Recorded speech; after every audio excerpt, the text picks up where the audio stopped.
పోయిన ప్రభుత్వం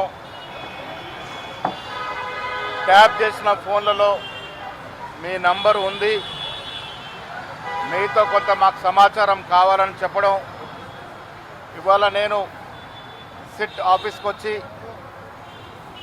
ఆ సమాచారాన్ని వారితో పంచుకోవడం జరిగింది.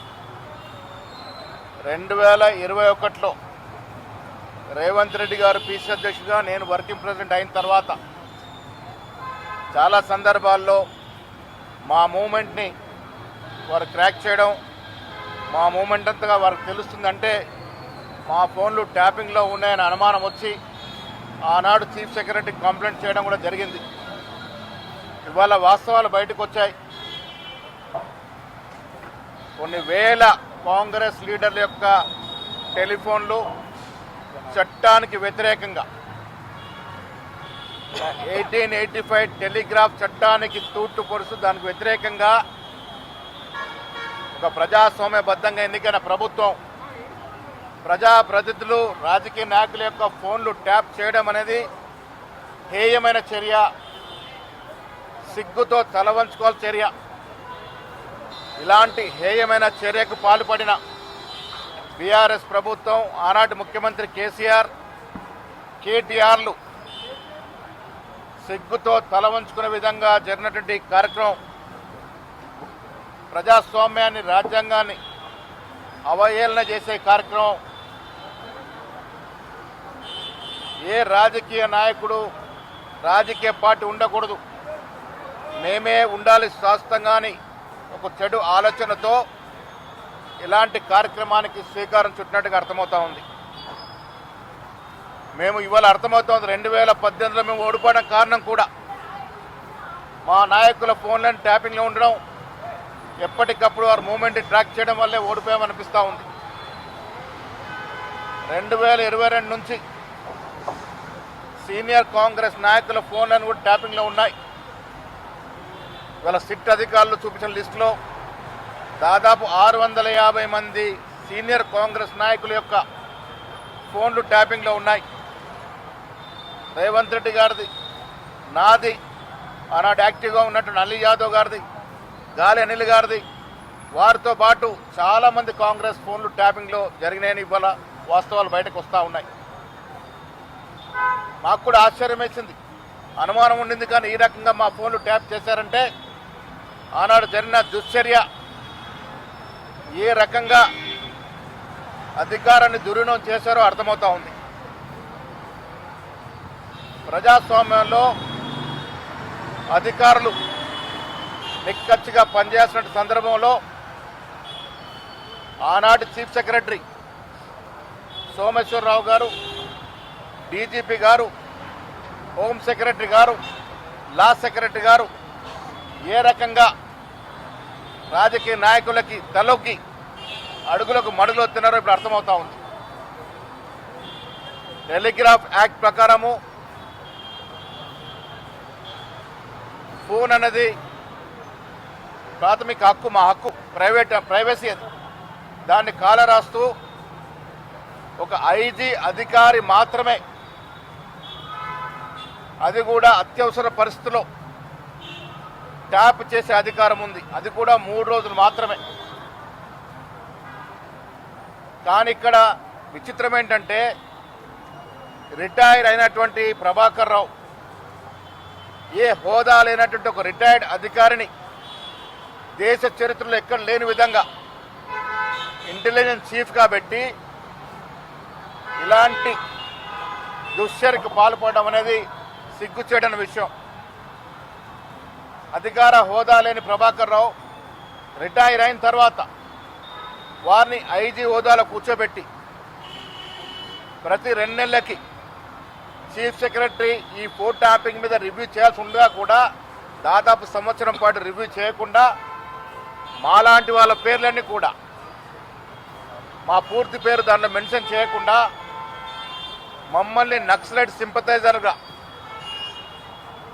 ఈ రాష్ట్రంలో నక్సలైట్స్కి సింపథైజర్లుగా ఉన్నారని నెపంతో మా ఫోన్లు ట్యాప్ చేశారంటే ఎంత దౌర్భాగ్యమైన పరిస్థితితో రాష్ట్ర ప్రజలు అర్థం చేసుకోవాలి.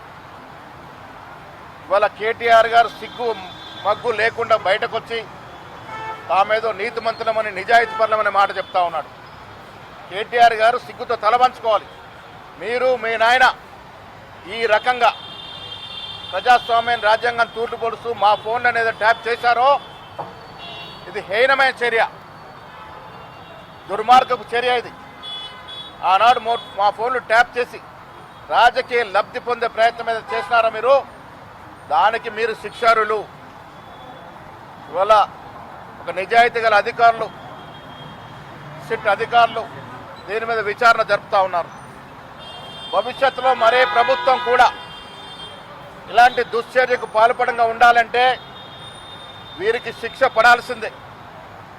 ఆనాడు అధికారులు ముఖ్యమంత్రి, మంత్రులు, ఈ అధికారులు ఐపీఎస్ ఐఏఎస్ అధికారులు ఉండి ఇంత దిగజారుడు పనిగట్టినటువంటి ఆ అధికారులందరూ కూడా శిక్ష పడాలి. ఫోన్ ట్యాపింగ్లో ఎవరిని కూడా ఉపేక్షించడం లేదు. నేను రాష్ట్ర ప్రభుత్వాన్ని విజ్ఞప్తి చేస్తూ ఉన్నాను, సజావుగా విచారణ జరిపి ఇలాంటి హీనమైనటువంటి చర్యకు పాల్పడిన అది రాజకీయ నాయకులు కావచ్చు, ఆనాడు అధికారులు కావచ్చు, ఎవరిని కూడా ఉపేక్షించకుండా కఠినమైన శిక్ష పడాల్సిందిగా నేను ప్రభుత్వాన్ని విజ్ఞప్తి చేస్తూ ఉన్నాను.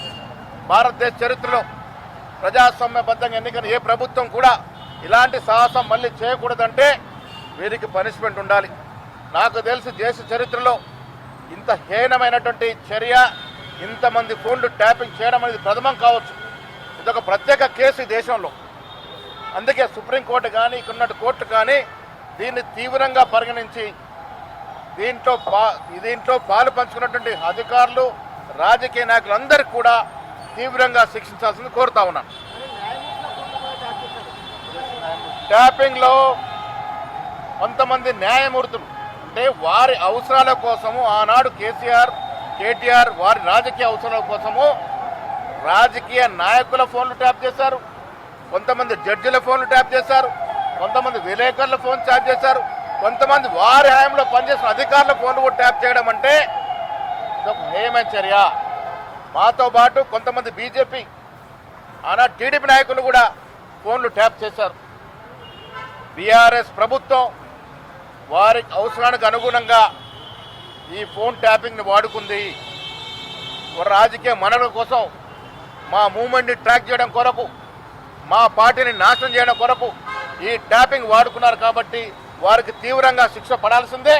మేము కాంగ్రెస్ ఎక్కడెక్కడ ఓడిపోయామో ఈ ఫోన్ ట్యాపింగ్ వల్ల చాలా చోట్ల మాకు నష్టం జరిగింది. మా మూమెంట్లు పసిగట్టగలిగినారు, మా యాక్టివిటీని ట్రేస్ చేయగలిగినారు. దానివల్లే కొన్ని చోట్ల మేము ఓడిపోగలిగినాం. ఇది చాలా తీవ్రమైన నేరం. ఇది అందరికి కూడా శిక్ష పడాల్సిందే. చెబుతామన్నారు, మా వద్ద నుంచి పూర్తి సమాచారం తీసుకున్నారు. వారు చెప్పారు మీ ఫోన్ ట్యాపింగ్లో ఉందని. నా పేరును కూడా పూర్తిగా మెన్షన్ చేయకుండా ఎందుకు ట్యాపింగ్ చేశారని భవిష్యత్తులో అడిగితే చెప్పడానికి మాకు నక్సల్స్తో సంబంధం ఉన్నట్టుగా చూపించినారన్న మాట చెప్పడం జరిగింది. మరీ విచిత్రం, 2023లో ఎన్నికల్లో ఓడిపోతున్నామని తెలిసి వారు హార్డ్ డిస్క్లను కూడా ధ్వంసం చేయడం జరిగింది. ఇవాళ ఇక్కడ ఉన్నటువంటి డేటా లాస్ట్ 15-20 రోజులు మాత్రమే డేటా దొరుకుతూ ఉంది. ప్రభాకర్ రావు ఆనాడు చీఫ్ సెక్రటరీ ఇరువురు కలుసుకొని ఎన్నికలకు ముందు దాదాపు 2 సంవత్సరాలు ట్యాపింగ్ ఏదో చేసినారు మా ఫోన్లు. ఆ హార్డ్ డిస్క్లను కూడా కాలపెట్టడం జరిగింది, ధ్వంసం చేయడం జరిగింది. అది కూడా ఒక పెద్ద నేరం. ఇవాళ ఉన్న డేటా లిమిటెడ్ డేటా ఉంది, దాని మీదే విచారణ జరుగుతూ ఉంది. మేము కూడా మాకు జరిగిన ఇబ్బందులను కూడా మా విచారణ వెల్లడించినాం. ఆనాడు అకస్మాత్తుగా మా కార్లు ఆపేవారు. నేను నిజామాబాద్ వెళ్తూ ఉంటే చాలా సందర్భాల్లో నా కారు ఆపి తనిఖీలు చేసేవారు. అనుక్షణం మమ్మల్ని నీడలా వెంటాడినటువంటి పోలీస్ అలాంటి దుశ్చర్య జరిగినాయి కాబట్టి వాటన్నిటికీ వివరించడం జరిగింది. పలుమార్లు మమ్మల్ని అవసరం చేసినారు అకారణంగా. అవన్నీ కూడా విచారణ అధికారి ముందు చెప్పడం జరిగింది.